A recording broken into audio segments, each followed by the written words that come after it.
Muy cariñoso y afectuoso, tú que semana a semana sigues el programa de Biblia Fácil.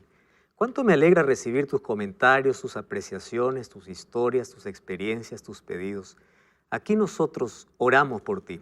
Cada pedido que llega allí a nuestras redes sociales, nosotros lo tomamos con tanta seriedad y colocamos delante de Dios. Gracias por acompañarnos siempre. Te mando un grande abrazo.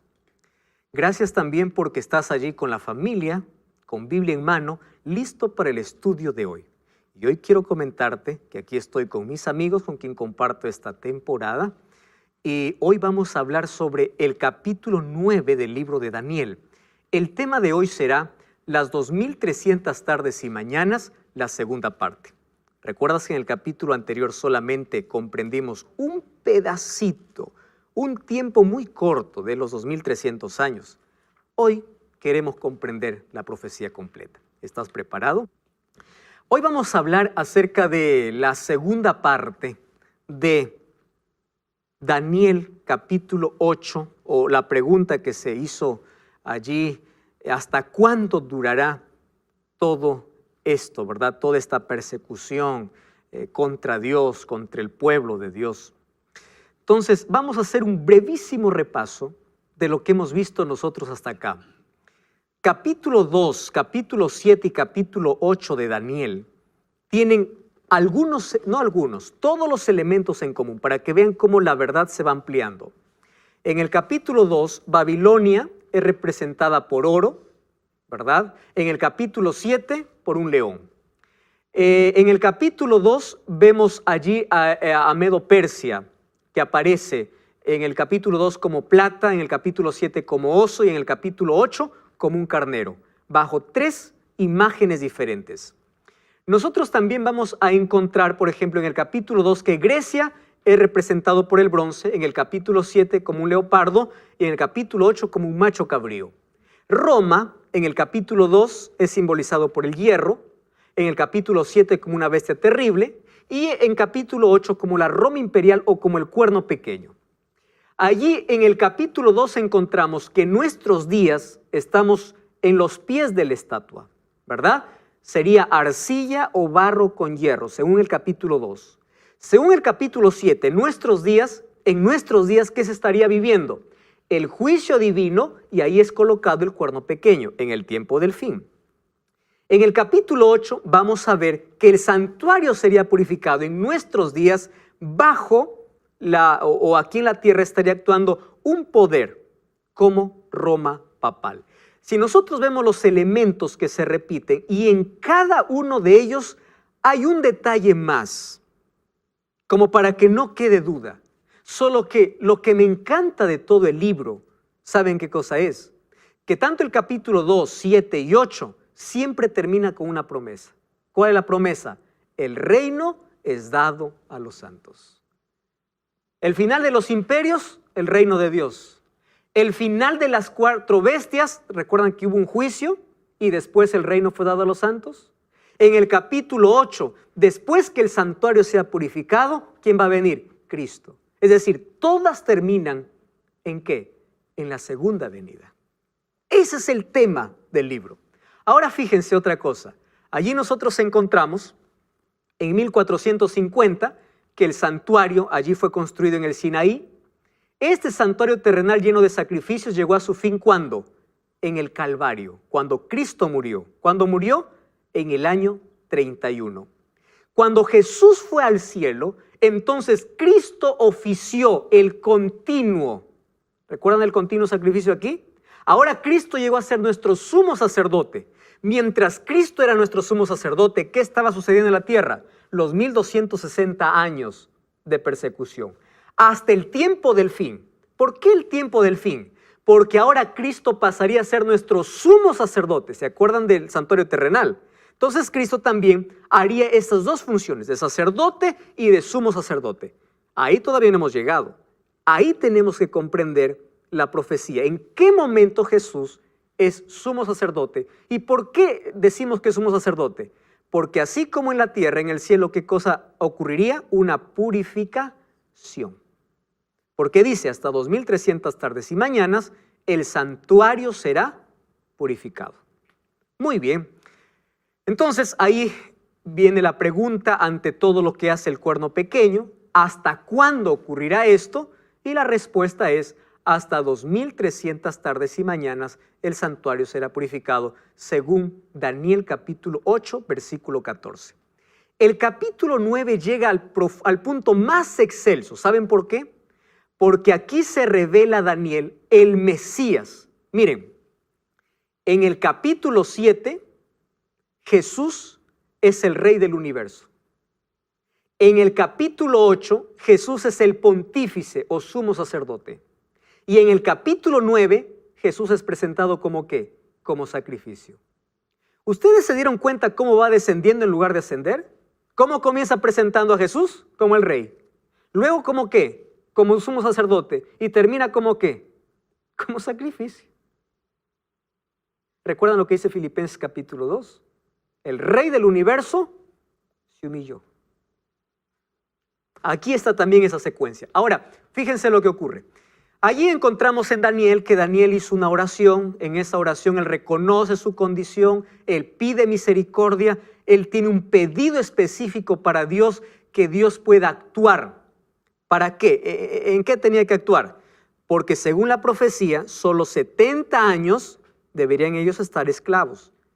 Ahora ellos tenían que volver y le dice: Señor, ¿cuándo vas a cumplir tu promesa? Además, él estaba confundido totalmente, perdido en la profecía que no entendía. ¿Qué profecía no entendía? Las 2300 tardes y mañanas.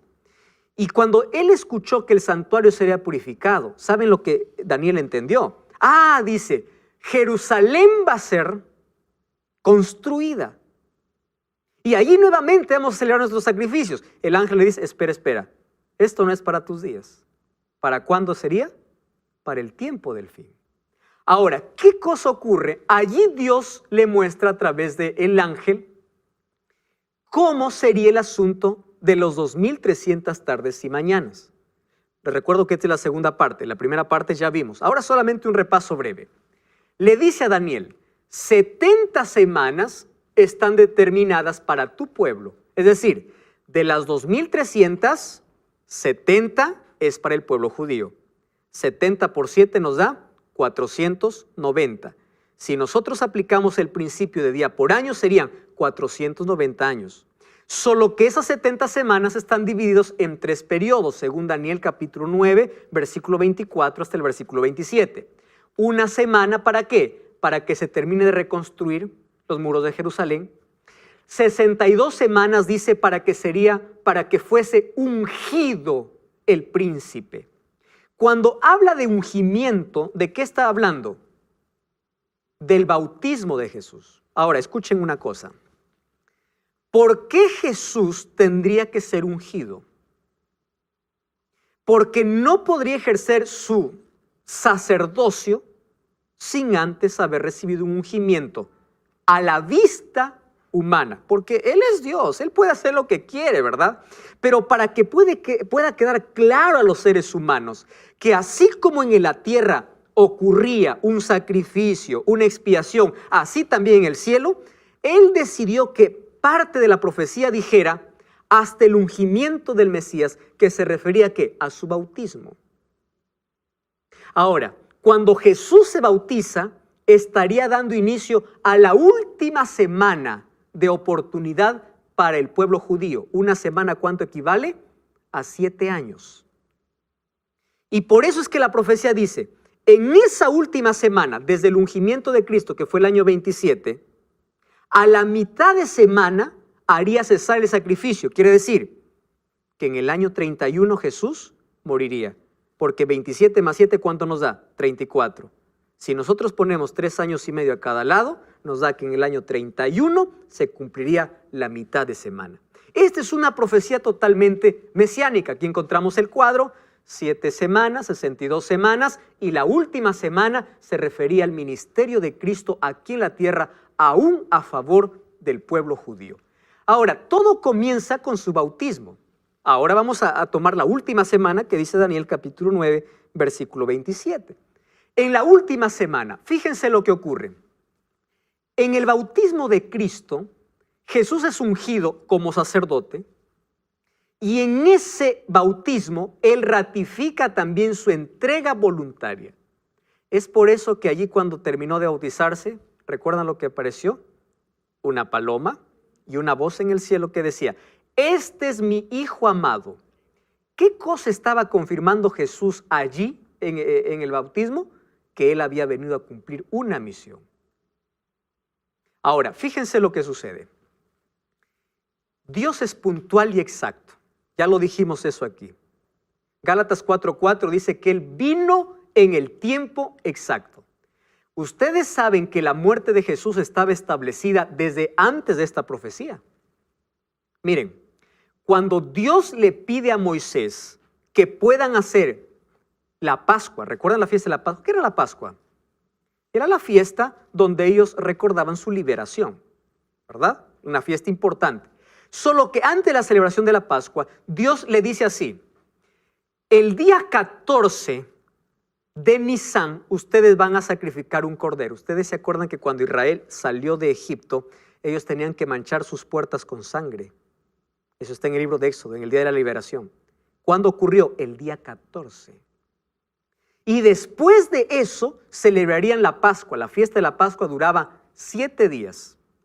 El primer día y el último día se llamaba sábado. Esos eran los sábados ceremoniales, no los sábados semanales, sino ceremoniales. Es decir, se llamaba sábado, no importa si cae segunda, tercera, cuarto día, se llamaba sábado. ¿Por qué? Porque sábado significa reposo. Eran sábados ceremoniales, esa fiesta de la Pascua. Solo que el día 14 tendría que morir, ¿qué cosa? El cordero. El día 14 de Nisán, ¿saben a qué fecha corresponde a nuestro calendario? Al día 26 de abril. Allí comenzaría esta fiesta de la Pascua. Ahora, lo interesante es lo siguiente. ¿Ustedes sabían que el cordero para ser sacrificado el día 14, ¿saben cuándo se separaba?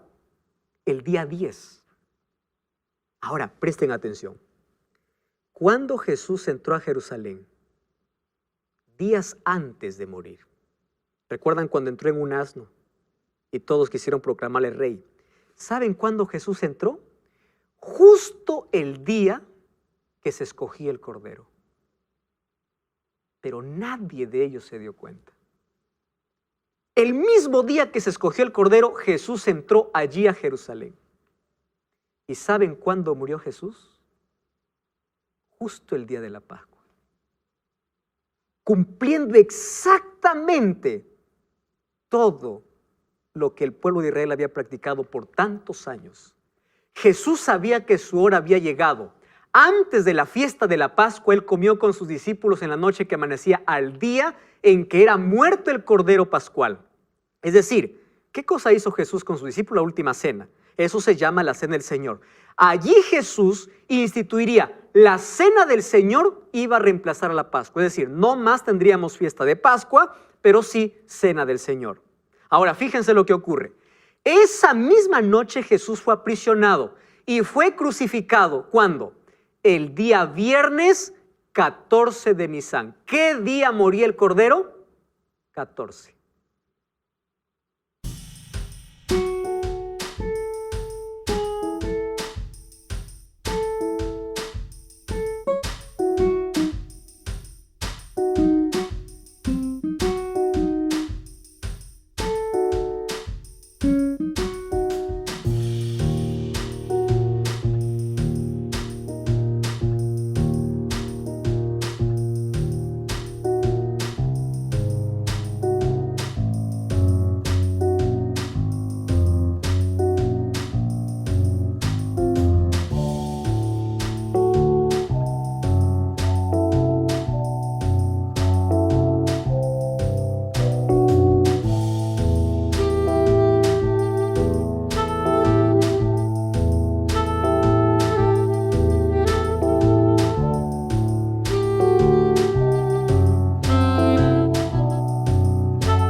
Ese mismo día murió Jesús. ¿Saben a qué hora murió Jesús? A las 3 de la tarde. ¿Y saben qué cosa se hacía a las 3 de la tarde? El sacrificio. Por eso es que cuando Jesús muere y dice consumado es, dice que el velo se rompió de arriba hacia abajo. Lo normal sería que de abajo hacia arriba se rompa. De arriba hacia abajo, como si del cielo rasgara y dijera, se acabó aquí los sacrificios de animales. Hubo tinieblas sobre Jerusalén, hubo un gran terremoto y el cordero que iba a ser sacrificado huyó. ¿Por qué? Porque ahora estaba muriendo el verdadero cordero. ¿Entienden la exactitud?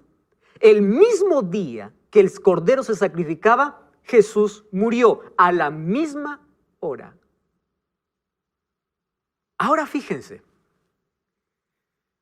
la crucifixión lo inventaron los asirios, pero lo adoptaron los romanos. Quiero, para que ustedes puedan tener una idea, leer este texto. Casi muerto en vida, era desnudado, atado, para ser flagelado, una persona que iba a crucificarse. Hasta que la espalda, el pecho y los muslos queden hechos jirones por los azotes. Es decir, una persona que iba a ser crucificada, su cuerpo era una llaga viva, bañada en sangre, con una hemorragia copiosa, por el castigo que recibía. Así se crucificaba. En medio de ese dolor, él tenía que llevar su cruz. Y recuerden que Jesús no cargó una cruz hecha para él. La cruz, ¿para quién fue hecha? Para Barrabás. Recuerdan que Pilato dijo, ¿a quién quieren que suelte? ¿A Barrabás o a Jesús? ¿Qué dijo el pueblo? A Barrabás. Y Barrabás era un hombre fuerte, él era un hombre malo. La cruz para Barrabás era la más pesada, porque él era un criminal. Pero no la llevó Barrabás. ¿Quién la llevó? Jesús. Barrabás representaba en ese momento ¿a quién? A toda la humanidad. Él llevó esa cruz después de haber sido flagelado. Entonces cuando subía, miren, él cargaba la cruz, era clavado de manos y pies en una posición incómoda, totalmente desnudos para vergüenza pública de la gente. Así se trataba una persona que se iba a crucificar. Cristo recibió la peor muerte. Desnudo.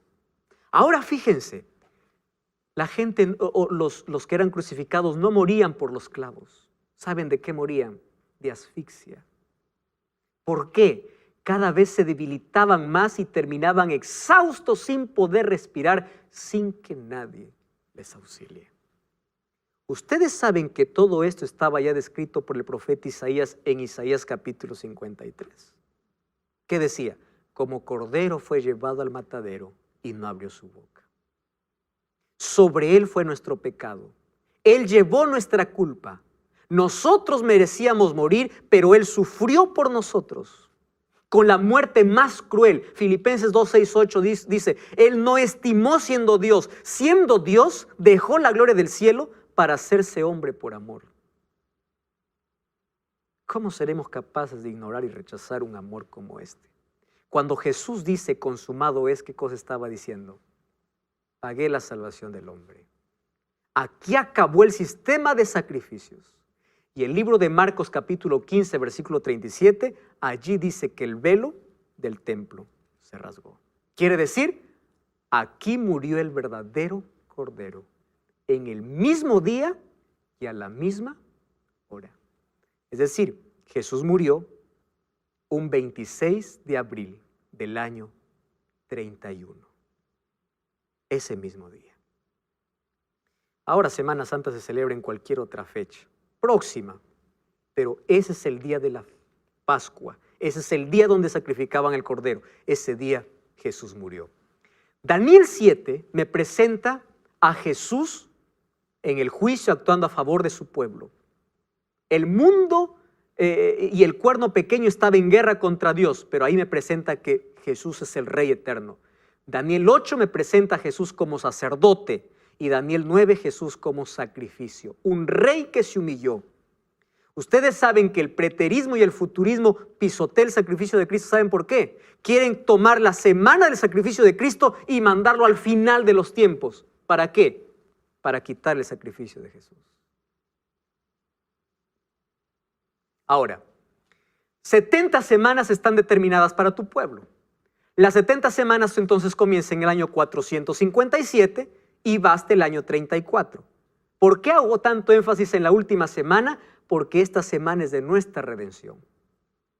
Ahora fíjense, vamos a sumar. ¿A los cuántos años el santuario sería purificado? A los 2300 años. ¿Está correcto? Dice, 2300 tardes y mañanas el santuario será purificado. ¿A cuánto equivale una tarde y una mañana? A un día. ¿A cuánto equivale un día en la profecía? A un año. Ok, entonces, vamos a restar entonces 2300 menos 490 que ya se cumplió. Si nosotros restamos, ¿cuánto nos da? 1810 años. ¿Correcto? Miren, 2300 menos 490 nos da 1810 años. Entonces está fácil. Porque si yo sumo, ¿cuándo fueron cumplidos los 490? En el año 34. ¿Qué cosa tengo que hacer para llegar a las 2300 tardes y mañanas? Solo sumar del año 34 más 1810 años. ¿Qué cosa me da? 1844. Hay fechas importantísimas en la profecía. 1798, el fin del periodo del Papa como poder absolutista y perseguidor, ¿correcto? Y de allí 1844. Ahora quiero que recuerden algo. Acuérdense lo que yo les voy a mencionar ahora. ¿Se acuerdan qué ocurrió en Daniel 7? El Daniel 7 dice que habría un juicio en el cielo. ¿Se acuerdan ustedes del juicio? ¿Después de cuándo sería el juicio? ¿Recuerdan después de qué? Después de que el cuerno pequeño actuara en la tierra. ¿Cuándo terminó de actuar? En 1798. Pero ahí no les dije la fecha. Lo que les dije es que el juicio vendría después de 1798. Ahora, comprendiendo las 2300 tardes y mañanas, aquí me dice que comienza o comienza el juicio en 1844, justo después de 1798. Ahora, fíjense lo que ocurre. Vamos a Hebreos, ¿sí? Porque esto, la Biblia tiene que resolver muchas dudas. Hebreos capítulo 8, el Nuevo Testamento. Hebreos capítulo 8, versículo 1 y versículo 2. Dice así la Biblia, presten atención. Ahora bien, el punto principal de lo que venimos diciendo es que tenemos, dice, tal sumo sacerdote, el cual se sentó a la diestra del trono de la majestad en los cielos. ¿De quién está hablando aquí? De Jesús. Y dice así el versículo 2. Él es ministro del santuario. ¡Wow! Miren lo que dice, escuchen aquí lo que dice. Del verdadero tabernáculo que levantó el Señor y no el hombre. ¿Qué me está diciendo esto? ¿Dónde está el verdadero santuario? Ahora, miren lo que dice el versículo 5. Estos sirven, hablando del santuario terrenal, dice, estos sirven a lo que es figura y sombra de las cosas celestiales, como se le advirtió a Moisés cuando iba a erigir el tabernáculo, diciendo, mira y haz todas las cosas conforme al modelo que se te ha mostrado. ¿Qué cosa hizo Moisés en la tierra? Un modelito de lo real que está en el cielo. ¡Wow! ¿Qué más dice? Ahora, fíjense el versículo, y ahí habla el versículo 8. Ustedes han escuchado el antiguo pacto, ya pasó, el nuevo pacto es diferente. Ustedes han escuchado acerca del antiguo y nuevo pacto. Aquí explica, miren, versículo 9. No como el pacto que hice con sus padres el día que tomé la mano para sacarlo de la tierra de Egipto. Ellos no permanecieron en mi pacto. Yo me desentí de ellos, dice el Señor, por lo cual este es el pacto que haré con la casa de Israel. Está hablando del Israel espiritual. Después de aquellos días, dice el Señor, pondré mis leyes en la mente y en su corazón de ellos. ¿Quitó Dios la ley en el nuevo pacto? No, al contrario. ¿Dónde lo puso? En el corazón. Ahora, hablando acerca del antiguo y lo nuevo, miren lo que dice Hebreos capítulo 9, versículo 23. 9:23. Dice así, fue necesario que las figuras de las cosas celestiales, ¿qué cosa dice? Fueran purificadas. ¿Está hablando de la tierra o del cielo? Del cielo. ¿Por qué dice? De las cosas celestiales. Pero las cosas celestiales mismas con mejores sacrificios, porque ya no eran sacrificios de cordero. ¿Qué sacrificio era? El de Cristo. Miren el versículo 24. Cristo no entró en el santuario hecho por los hombres. Una vez más me está diciendo que hay santuario en el cielo. Figura del verdadero, sino en el cielo mismo para presentarse ahora por nosotros ante Dios. No entró para ofrecerse muchas veces como entre el sumo sacerdote. ¿Recuerdan lo que les expliqué del día de expiación? En el lugar santísimo cada año con sangre ajena. No, versículo 26, la parte final dice, se presentó a acompañarnos. Esto es Biblia fácil, hoy hablando acerca del libro de Daniel, hablando acerca de las 2300 tardes y mañanas. Este periodo inicia en el año 457. Dios le dice a Daniel, de los 2300 años, 70 semanas están determinadas para tu pueblo. Solo que esas 70 semanas comenzaban con la orden de reconstruir Jerusalén. Y esa orden se dio en el año 457. Es decir, el año 457 es la clave para comprender los 490 años de gracia para el pueblo judío, y también sería el mismo inicio para las 2300 tardes y mañanas, porque los 490 es un periodo dentro del periodo más largo, que son 2300 tardes y mañanas. Entonces, comienza en el año 457, 490 años son para el pueblo de Israel, que del año 34, y si nosotros restamos 2300 menos 490 años que fue para el pueblo de Israel, los 490 terminaron en el año 34, más 1810 años que nos da la resta, nos llega a 1844. Tú puedes tomar allí una hoja, puedes registrar detalle por detalle todo lo que he dicho, y si tienes alguna duda, también puedes escribirme.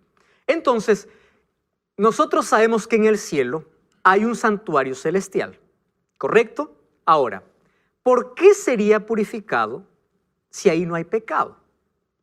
Celestial. Ahora miren esta respuesta. ¿Dónde se inició el pecado? ¿En la tierra o en el cielo? No.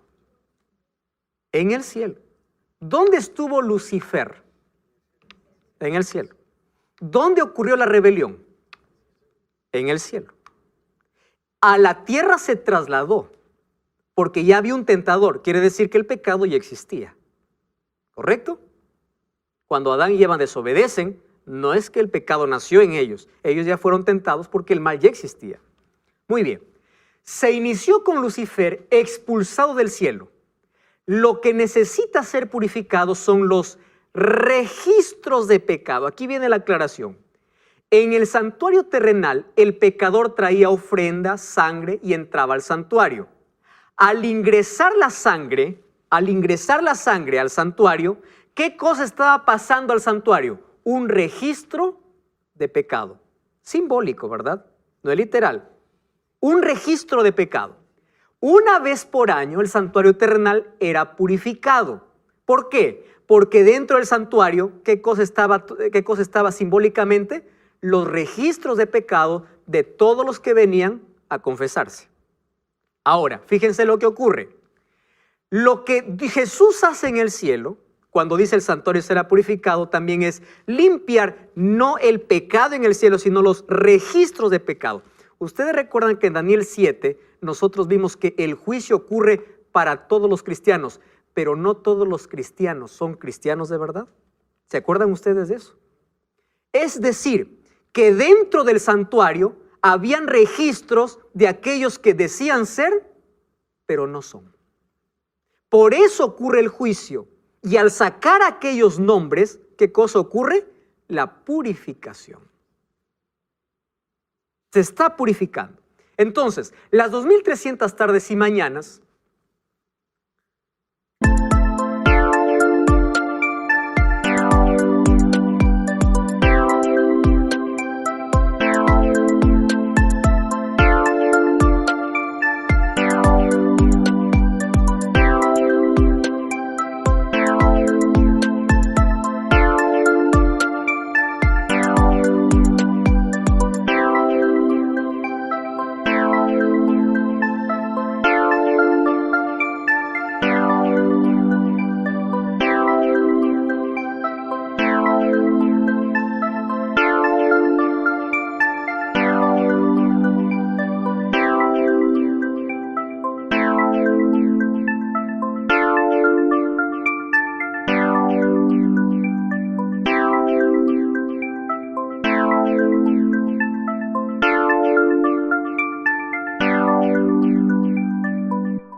nos lleva desde el año 457 hasta el año 1844.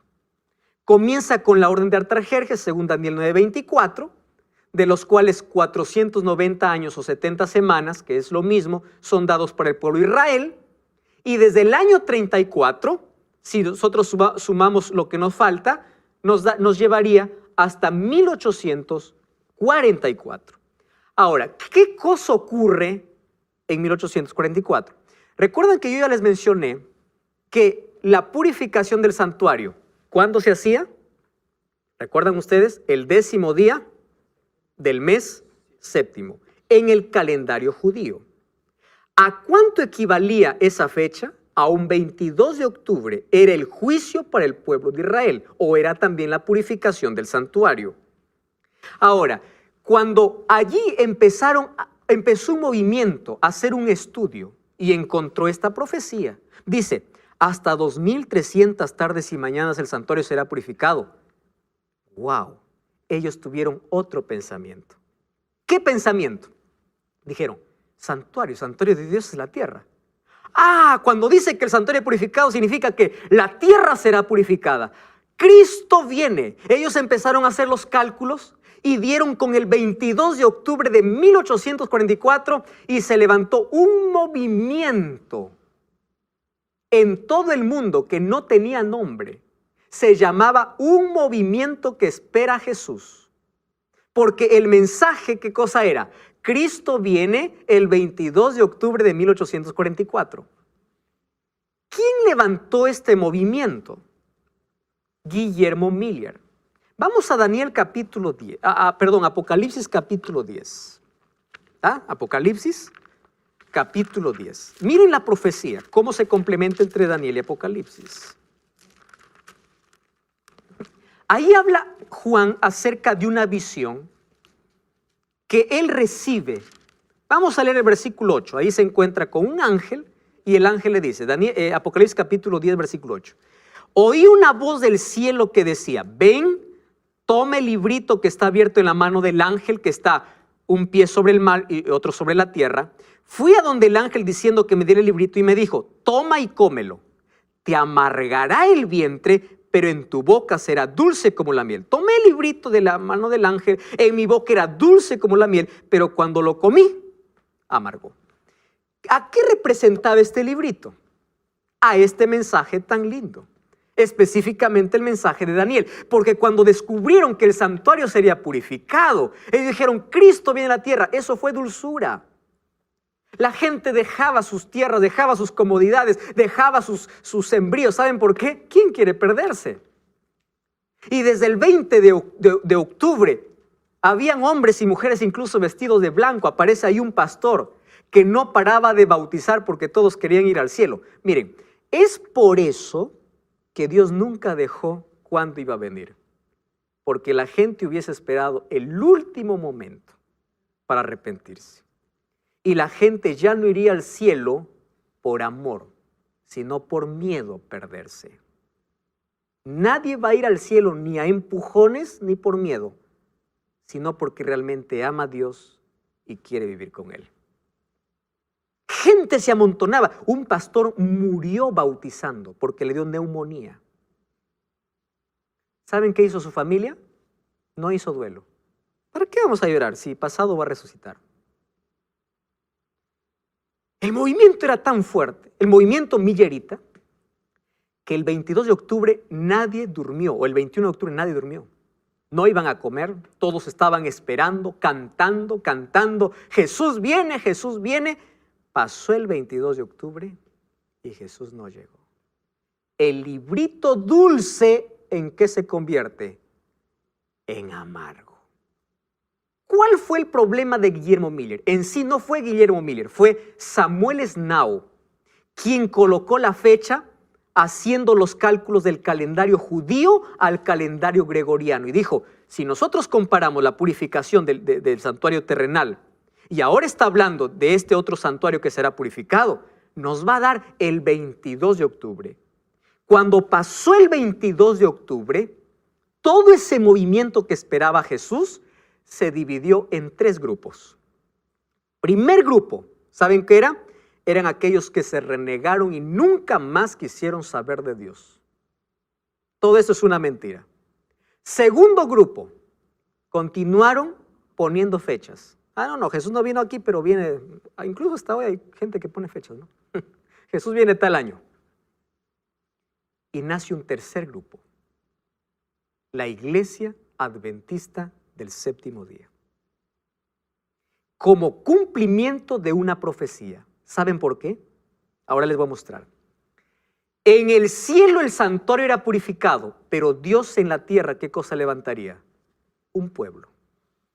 ¿Por qué necesitaba levantar un pueblo? Porque durante 1260 años, ¿por dónde estuvo la verdad? Por tierra. Y Dios levantaría un pueblo, no que invente la verdad, sino que restaure la verdad que fue pisoteada por más de 1260 años. Pastor, ¿y dónde dice que la iglesia? Miren capítulo 10 de Apocalipsis, versículo 11. Y él me dijo, es necesario que profetices otra vez. Wow. Sobre pueblos, naciones, lenguas y reyes. Dios levantó entonces aquí un pueblo. Ahora, yo quiero que ustedes me entiendan algo. Quiero que esto quede bien claro. Dios no vendrá a salvar una placa, porque Dios tiene su iglesia en todas las religiones del mundo.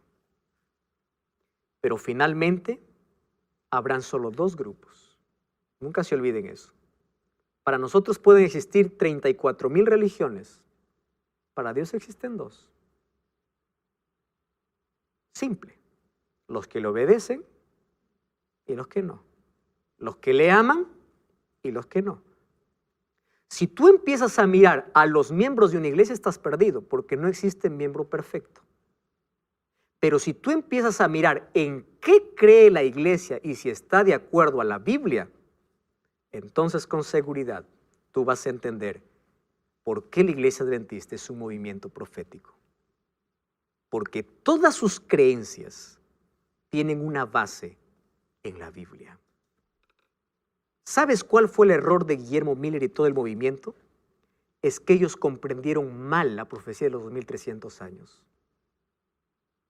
Al finalizar los 2300 tardes y mañanas, Jesús no vendría a la tierra. ¿Qué cosa pasaría en el cielo? Comenzaría un juicio. ¿Cómo se llama ese juicio? Investigador. Ese es el juicio que ocurre antes de la venida de Jesús. En ese juicio se determina quiénes se salvan y quién no. ¿Quién hace ese juicio? Dios. ¿Quién es nuestro abogado en ese juicio? Ya hablamos del juicio. ¿Quién es nuestro abogado? Jesús. ¿Cómo se salva el hombre? Por gracia. Pero recuerdan que yo les mencioné que Dios pide de su pueblo fruto. ¿Qué tipo de fruto? Obediencia. Como resultado de la gracia. Es decir, nadie obedece para ser salvo. Obedecen porque ya son salvos por la gracia de Dios. La obediencia no es la causa de la salvación, es el resultado de la salvación. Miren lo que dice Apocalipsis 14:12. Apocalipsis capítulo 14, versículo 12. Dice así: aquí está la perseverancia de los santos. Está mostrando no la causa de la salvación, sino la evidencia de la salvación. Los que guardan los mandamientos de Dios y tienen la fe de Jesús. Porque el ataque del diablo, ¿a dónde fue? Hacia la ley de Dios. Cambió la ley de Dios. Dice que la ley de Dios ya no debe existir más. Entonces, al terminar los 2300 años, ocurren dos cosas. En el cielo comienza un juicio donde el santuario es purificado. Los registros de pecado empiezan a salir, son purificados. Y en la tierra Dios levanta un pueblo. ¿Un pueblo qué? Un pueblo profético que pueda restaurar las verdades. Ahora nosotros comprendemos a Jesús actuando como sumo sacerdote. No es que Jesús estaba en un lado sentado y ahí dijo, bueno, ahora me levanto y voy a otro lado. No, estamos hablando del ministerio de Jesús. A partir de la purificación del santuario, Él ahora no solamente intercede o aboga por nosotros, sino que Él ahora está siendo nuestro abogado y Él está ahora desarrollando un juicio en el cielo. ¿Quiénes entran en ese juicio? Todos los que dicen ser creyentes. Porque el juicio determina si realmente eres o no eres. Cristo asumió entonces allí su segunda función como sumo sacerdote en el lugar santísimo. Porque todo lo que se hacía en la tierra, ¿qué cosa dice Hebreos? Que era figura de lo que está en el cielo. Ahora, desde 1844 hasta hoy, Cristo está aún en el lugar santísimo. Ahora ustedes pueden decir, pastor, ¿cómo sabe que Jesús está en el lugar santísimo? Porque Jesús no ha salido del santuario. ¿Cómo sé que Jesús sale? Miren lo que dice Apocalipsis capítulo 15. ¿Cuándo Jesús va a salir del santuario? Capítulo 15, versículo 5. Dice así, después de estas cosas miré y fue abierto el cielo. El santuario, ¿qué cosa aparece aquí? Santuario, del tabernáculo del testimonio. ¿Dónde estaba esto? En el lugar santísimo. Del templo salieron los 7 ángeles con 7 plagas. Resplandecientes y ceñidos alrededor del pecho con cintos de oro. Uno de los 4 seres vivientes dio a los 7 ángeles 7 copas de oro llenos de la ira de Dios. El templo se llenó de humo por causa de la gloria de Dios y por causa del poder, y nadie podía entrar. ¿Hasta cuándo? Hasta que se cumplieron las 7 plagas. Es decir, ¿por qué sabemos que Jesús sigue en el santuario? ¿Por qué todavía sabemos que hay gracia? Porque las plagas aún no han caído. Porque cuando Jesús sale del lugar santísimo, quiere decir que acabó la obra intercesora. A eso se llama fin de la gracia. Y eso no sabemos cuándo va a ocurrir. ¿La gracia puede terminar para todos? No simplemente cuando Cristo sale del lugar santísimo. La gracia puede acabar hoy, cuando morimos. No hay más gracia. Nadie nos salva de muertos. Una oración no te lleva al cielo. La salvación es una decisión en vida. ¿La gracia puede terminar cuando Cristo sale del lugar santísimo? Claro que sí. No habrá más perdón para nadie. Y cuando ya no haya más intercesión, dice que ahora caerán las 7 últimas plagas sobre la tierra. Es por eso que la invitación es, ven ahora. Apocalipsis 22:17 dice, el que quiere venga. Acerquémonos hoy confiadamente ante el trono de la gracia para poder encontrar oportuno socorro. Entonces, en 1844 comenzó un juicio en el cielo y Dios levantó un pueblo en esta tierra.